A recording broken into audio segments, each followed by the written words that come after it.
Ассаламу алейкум туғандар, қандайсыздар? Назарыңыздарда қайрадан эле базары жоқ каналы. Бүгін 30 ноябрь 2022 жыл мен Бишкек шаарынын батыш тарабы тынчтык конушунан силерге бир сатылуучу үй көргөзмөкчүмүн. Биринчи эле баруу жолун түшүндүрөйүн. Азыр мен турган жер Фрунзе трассасы жана Луговая көчөсүнүн кесилишинде турам.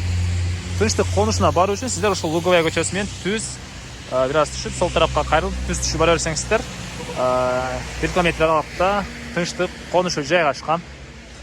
Ал жака чейин 290 дагы бир автобус, 2 маршруткалар менен барсаңыздар болот тугандар.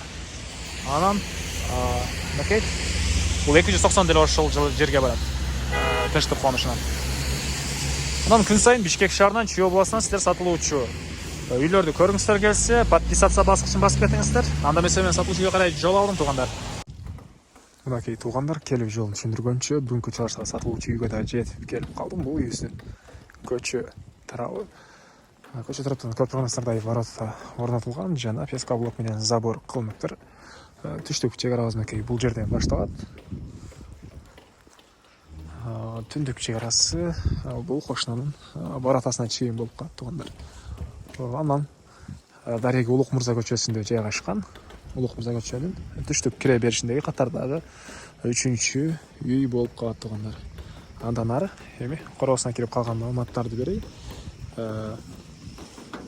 Мектепке чоң Фрунзе трассасында мектеп бар. Анан жана видеонун башында айткандай эле бул жерге чейин 290. Андан башка дагы 2 маршрутка, 1 автобус менен бул жактан келсеңиздер болот. Бул мынакей короосунун көрүнүшү. Ал тарабы чоң навес поликарбонатный болгон, бул тарабы стяжка болгон. Кошуналар менен болгон чек ара көрүп тургансыздар, пескоблок менен забор кылынган. Бул үйүбүздүн чыгыш тарабы. Үйүбүз жөнүндө айтсак, толук түрдө кирпич менен бүтүрүлгөн. Узун турасы 13-10 экен. Сейсмопояс, колонналары куюлган тугандар. Мына ошондой. Мынакей кондиционер деле орнотулуптур. Андан ары үйүбүздүн негизги кирүүчү эшиги мынакей бул жерде орнотулган. Андан ары жагына өтсөңүздөр бөлмөгө кирген бактар, тапчан, склад, банялар бар ал жагында.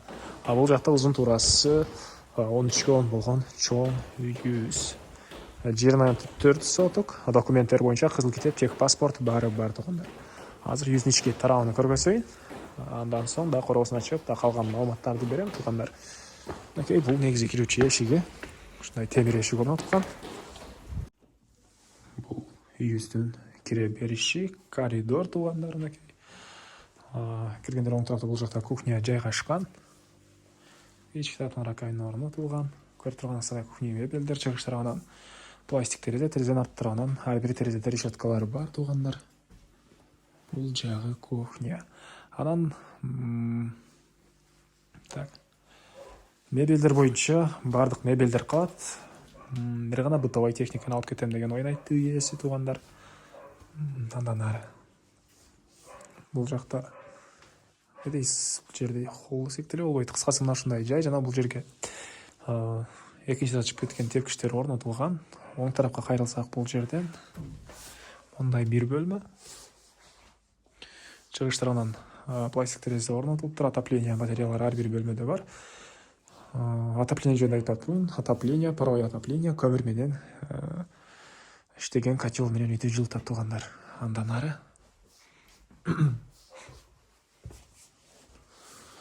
так, кире эле сол тарапка кирсек, бул жакта мынакей душ. Ал жагында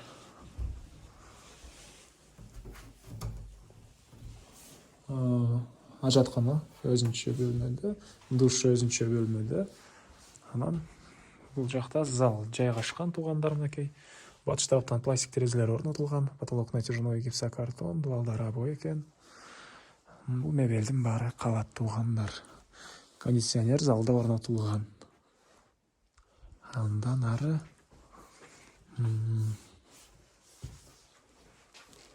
экинчи этажга чыгып калган маалыматты берейин.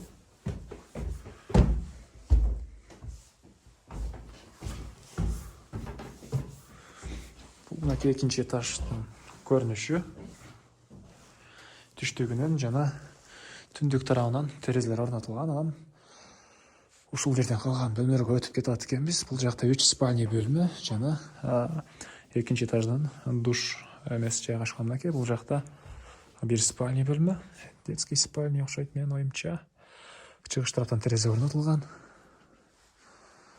Мынакей, ушундай. Андан ары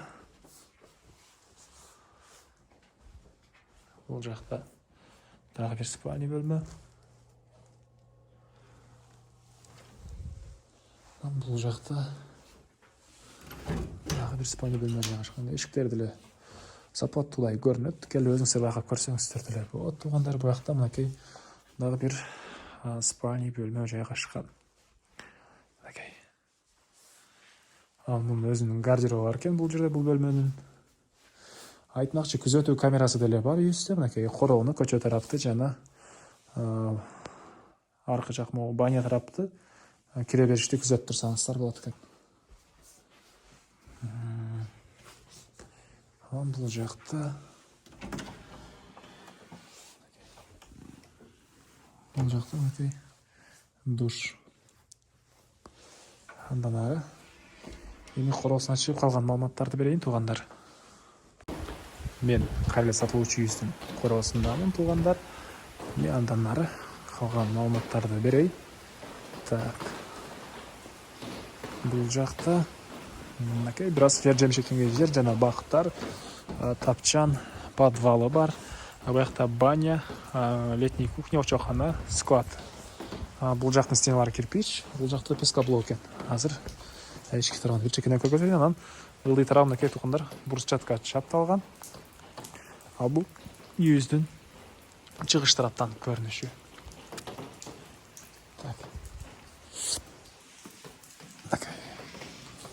Бул жакта мынакей очокхана, ылдый кафель полдору. Жакта тапчан ажайып мынакей. Бул очокхананын ылдый тарабында подвал деле бар экен, погреб. Андан ары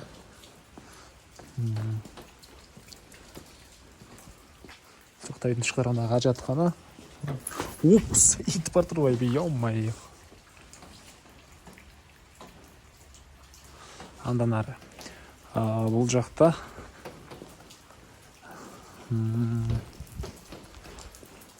так. Отоплениянын котел жайгашкан бөлмө, туугандар. Көмүр менен жылыткан котел менен үйдү жылытат. Бул жерде эле мындай кухня экен. Анан бул жакта баня жана склад бар. Склад. Эмне маалымат калды, туугандар, айтылбаган. Айтылбаган бир эле баасы калды окшойт. Бул үйүбүздүн баасы 90 миң доллар деп атышат. Сүйлөшүү болот. Эсин номерин мен экранга калтырам, туугандар, зонокол сүйлөшүп көрүңүздөр. Сүйлөшүү болот. Анан достор менен, группалар менен сиздер бөлүшсөңүздөр бул видеону мага, үй ээсине жана кимдир ошол сыяктуу үй издеген болсо ошондон чоң жардам берген болосуздар. Анда мен сиздер менен коштошом. Кийинки чыгарышка чейин саламатта калыңыздар, туугандар.